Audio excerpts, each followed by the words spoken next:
What insurance papers should I be signing?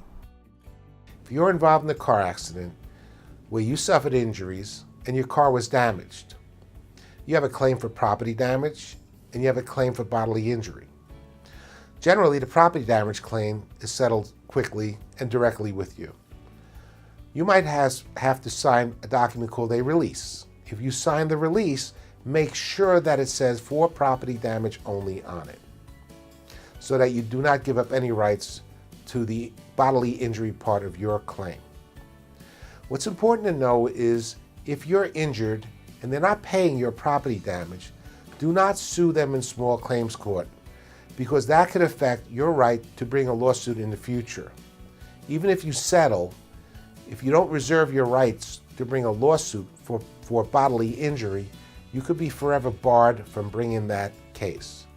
So if you're in that situation, I recommend that you speak with a lawyer first before you do anything.